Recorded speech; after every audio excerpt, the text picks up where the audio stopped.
Tiempos de misericordia, día 3. Hoy hablaremos de la misericordia manifestada en las Sagradas Escrituras. Y para esto empezaré diciendo lo siguiente. Al hablar de la infinita misericordia de Dios, la devoción a la divina misericordia no pretende suplantar lo revelado en las Sagradas Escrituras. No pretende reemplazar lo revelado en las Sagradas Escrituras. ¿Por qué razón? Porque la misericordia de Dios, su bondad y compasión infinita, pues es una realidad profundamente arraigada en el interior de todas las Sagradas Escrituras, desde el Antiguo Testamento. Desde allí descubrimos la bondad, la compasión y la misericordia de Dios, y de hecho, el contenido de la misericordia reflejado en el diario de Sor Faustina se identifica con ese contenido bíblico de la misericordia de Dios. La palabra misericordia encuentra su gran riqueza cuando se le relaciona a su raíz bíblica. Y vamos a empezar hablando del Antiguo Testamento. En ese conjunto de libros revelados, donde aparecen distintos términos hebreos, vamos a encontrar una gama de matices que asume también el Nuevo Testamento, que está escrito en griego y luego traducido al latín, de donde nos llegará a nosotros la palabra misericordia. Al definir la misericordia en el Antiguo Testamento se utilizan principalmente dos palabras o expresiones hebreas, y cada una tiene un matiz semántico diferente. Ante todo está el término Hesed. Voy a deletrearlo para que sepas cómo se escribe. H-E-S-E-D. ¿Y qué indica esta expresión? Una actitud profunda de bondad, de gracia y de amor. Se refiere tanto a una bondad que en Dios brota del corazón de la alianza hecha por Dios con el pueblo de Israel. Pero también, cuando esa alianza es rota por el hombre, el término Hesed descubre otro aspecto, más profundo incluso, y se manifiesta como el amor original, el amor que se dona, que es más fuerte que la traición, como la gracia que es más fuerte que el pecado. Dios es fiel incluso con su pueblo infiel, porque es una fidelidad a sí mismo. Y por eso el pueblo de Israel pecador puede acudir al Hesed de Dios, no por la alianza que fue rota por ellos, sino porque Él es Hesed en sí mismo, es decir, amor en sí mismo, y por tanto su fruto es el perdón, la restauración de la gracia y el restablecimiento de la alianza interior. Hay un segundo término de la expresión bíblica del Antiguo Testamento, es el término Rachmin. ¿Cómo se escribe? Voy a deletrearlo para que lo tengas claro. R-A-H-M-I-N. Y este término denota el amor de la madre, la expresión maternal de Dios, dicen algunos teólogos, las entrañas de amor de una madre para con su hijo, desde un vínculo profundo que todos sabemos que surge de esa relación particular de la madre con el hijo, incluso desde las entrañas. Ese amor que es gratuito, que no es fruto del esfuerzo personal, pero que también constituye una necesidad interior y al mismo tiempo una exigencia del corazón. Y este término Rachmin también tiene un trasfondo psicológico, porque se refiere también a esa escala de sentimientos entre los que están la bondad, la ternura, la paciencia, la comprensión, es decir, la disposición a perdonar. Y ahí descubrimos cada una de esas expresiones de Dios hacia nosotros. Nos damos cuenta que es un amor fiel e invencible gracias a esa misteriosa fuerza, como lo expresa el Antiguo Testamento, Rachmin, esa fuerza de la maternidad de Dios que se expresa en las Escrituras como la salvación de los peligros, la salvación de los enemigos, el perdón de los pecados, la prontitud para cumplir la promesa, no obstante incluso a la infidelidad humana. Las palabras griegas usadas en la traducción entonces de estos términos nos muestran una riqueza grande, pero dan paso también a lo que ocurre en el Nuevo Testamento. El Nuevo Testamento construye la valoración de la bondad, del amor, de la misericordia de Dios sobre la riqueza y la profundidad que distingue al Antiguo Testamento. y de este modo se hereda del Antiguo Testamento no solo un conjunto de expresiones utilizadas por sus libros para definir la misericordia divina, sino también una específica y obviamente antropomórfica psicología de Dios. Es la palpitante manifestación de su amor, que en contacto con el mal y con el pecado del hombre se manifiesta como misericordia. Vemos cómo en el Nuevo Testamento Dios se hace cercano, sería la forma más sencilla de expresarlo.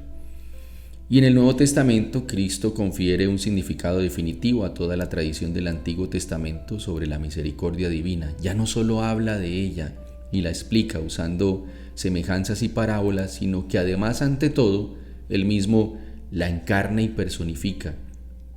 Él mismo es en sentido la misericordia, y quien la ve y la encuentra en Él se hace merecedor de esa expresión del Padre que es rico en misericordia. Mientras el Antiguo Testamento manifiesta la misericordia con términos que se refieren a la relación de Dios con su pueblo, el Nuevo Testamento presenta personas que encarnan la misericordia divina, principalmente Jesucristo, y desde Él las distintas parábolas hasta el culmen de su manifestación en la pasión, muerte y resurrección así lo revelan. De hecho, Jesús hace de la misma misericordia uno de los temas principales de su predicación. Este amor de Dios manifestado especialmente en la cruz, en el misterio pascual, donde la manifestación de la misericordia se hace plena. Cristo, con su sacrificio en la cruz, se convierte en el siervo de Yahvé, como lo expresa Isaías 53:5, que con sus llagas nos ha curado. Este amor de Dios manifestado en la muerte de cruz y en la resurrección no solo redime del pecado, sino que renueva al hombre en el amor y lo hace capaz de llegar a la vida y santidad que Dios le ofrece y a la que nos llama a todos. La referencia a la misericordia no se hace entonces por la terminología, sino por la analogía, es decir, personas, actitudes y también respuestas que encarnan el misterio de la misericordia. Por eso encontramos en el Nuevo Testamento, en San Lucas, la expresión de que dicho evangelio es llamado el Evangelio de la Misericordia, porque condensa figuras eminentes que representan la misericordia de Dios. Así, por ejemplo, la parábola del hijo pródigo, la parábola del buen samaritano. La analogía está en que el hijo pródigo simboliza al pueblo y a cada individuo que rompe la alianza de amor con Dios, su Padre. Al reconocer el hijo pródigo con humildad su miseria, regresa a la casa de su padre, pero no a solicitar una situación como la anterior, como hijo, sino a hacerse servidor. Lo hace al conocer que no puede exigir nada luego de haber roto la alianza y confía en que su padre podrá aceptarlo porque su padre es fiel a su propia bondad, porque él es bueno. El padre, sin embargo, al restituir la dignidad del hijo y celebrar de alegría, denota ese amor entrañable, ese amor que lo hacía estar esperando todo el tiempo a su hijo y por el cual se le conmovieron las entrañas al verlo llegar desde lejos. Eso somos cada uno de nosotros y Dios nos está esperando. La parábola del hijo pródigo o del padre misericordioso, como muchos también la denotan, expresa de manera sencilla pero profunda la realidad de la conversión, y esta es la expresión más concreta de la obra del amor y de la presencia de la misericordia en el mundo. El significado verdadero y propio de la misericordia en el mundo no consiste únicamente en la mirada, aunque sea la más penetrante y compasiva, dirigida al mal moral, físico o material. La misericordia se manifiesta en su aspecto verdadero y propio, cuando promueve y extrae el bien de todas las formas del mal existentes en el mundo, lo transforma el mal en bien, rescatando el hombre, y constituye así el contenido fundamental del mensaje mesiánico de Cristo y la fuerza constitutiva de su misión. La misericordia, tal como Cristo nos la presenta en la parábola del hijo pródigo, tiene la forma interior del amor que en el Nuevo Testamento se llama ágape, y este término es el que se utiliza principalmente para hablar del amor divino, sobre todo en los criterios del apóstol San Juan. Misericordia y amor son entonces las claves del modo de ser y obrar de Dios en el Nuevo Testamento. Lleva también esa fuerza del ágape, lleva la fuerza de su presencia, y por eso el Señor le dice a Santa Faustina en el numeral 1273: yo soy el amor y la misericordia mismas.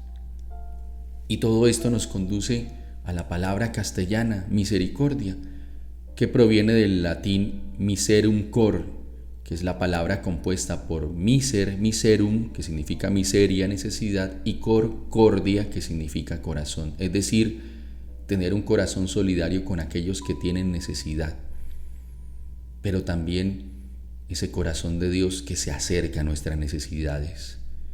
La misericordia, entonces, hermanos, es esa virtud cristiana que nos inclina a compadecernos de las miserias y necesidades del prójimo, considerándolas en cierto modo como propias, y además en cuanto podemos vernos nosotros mismos en semejante estado. Por tanto, no deja de aportar y enriquecer el significado profundo de misericordia que viene desde el Antiguo y el Nuevo Testamento. Dejemos entonces que cada una de estas expresiones bíblicas se hagan realidad en nosotros. Y hoy, como tarea, acudamos a las Sagradas Escrituras, al Evangelio según San Lucas, capítulo 15, número 11 al versículo 32, la parábola del Hijo Pródigo. Y los invito a leerla y a transformarla en un momento de oración donde cada uno de nosotros nos veamos como ese Hijo Pródigo que tiene la necesidad de volver a la casa del Padre. Sigamos unidos para que podamos decir: Jesús, en ti confío. Estuvo con ustedes Eduardo Plata, especialista en psicología clínica y salud mental y predicador católico. Dios les siga bendiciendo.